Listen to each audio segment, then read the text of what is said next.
আমি সুমনা সবাইকে নমস্কার জানিয়ে আমার নতুন একটা ভিডিও শুরু করলাম। এখানে আমি পটলের চিকেন কিমা দিয়ে দরমা বানাবো। তো পটলগুলো কি করে আমি পরিষ্কার করে নিচ্ছি দেখে নিন। পটলগুলো প্রথমে চেঁচে নিয়েছি, তারপরে ভিতরের বীজটাকে এইভাবে ছোট চামচের পিছনে করে বের করে নিয়েছি। বীজগুলো ফেলে দেবো না, রেখে দিয়েছি। পটলের মধ্যে নুন হলুদ বুলিয়ে নেব, তারপরে তেল গরম করে ওই গোটা পটলগুলো আমি ভেজে নেব। পটল ভাজা হয়ে গেছে, তুলে রেখে দিলাম। তেলটা এতটা লাগবে না, একটু কমিয়ে নিলাম। একটা এলাচ ফোড়ন দিয়ে আর একটু জিরে ফোড়ন দিয়ে মিডিয়াম সাইজের একটা পেঁয়াজ একটু মিহি করে কুচিয়ে নিয়ে ওর মধ্যে দিয়ে দিয়েছি। হালকা একটু ভাজা হয়ে গেলে এইরকম ছোট চামচের অল্প একটু করে আদা আর রসুন বাটা দিয়েছি, হাফ চামচ করে।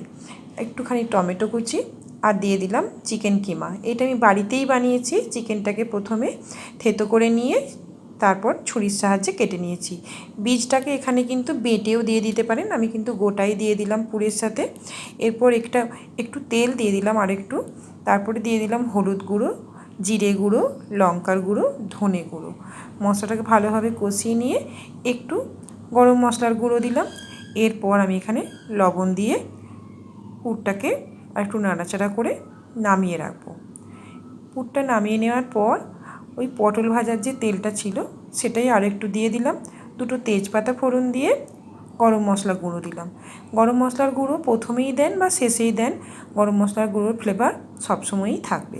পেঁয়াজটা এখানে দিয়ে ভাজতে দিয়েছি। পুরটা এদিকে ঠান্ডা হয়ে গেছে। এরপর পটলের মধ্যে পুরগুলোকে ভরে নেব। সব কটা পটলে পুর ভরা হয়ে গেছে। এদিকে আমি পেঁয়াজ ভাজাও হয়ে গেছে।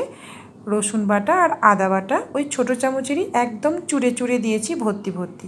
আদাটা একটু পরিমাণ বেশি দিয়েছি। টমেটো আর কাঁচা লঙ্কা কুঁচো করে রেখেছি এখানে, মশলার মধ্যে দিয়ে দিলাম। ভালোভাবে মশলাটাকে একটু কষিয়ে নিয়ে এরপরে এর মধ্যে পরিমাণ মতন লবণ দিলাম, একটু জিরের গুঁড়ো, অল্প একটু পরিমাণ ধনের গুঁড়ো আর হলুদ দিলাম। এখানে আর লঙ্কার গুঁড়োটা দেব না, এটা কাশ্মীরি লঙ্কার গুঁড়ো দিচ্ছি, এটা কালার হওয়ার জন্য দিলাম। অল্প পরিমাণ জল দিয়ে দিলাম। এখানে গ্রেভি বেশি লাগে না, তাই জলটা অল্প পরিমাণ দিলাম।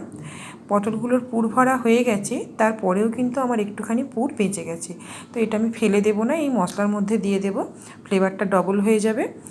আর একটুখানি মশলার ঝোলটা ফুটে গেলে আমি পটলগুলোকে এক এক করে দিয়ে দেব।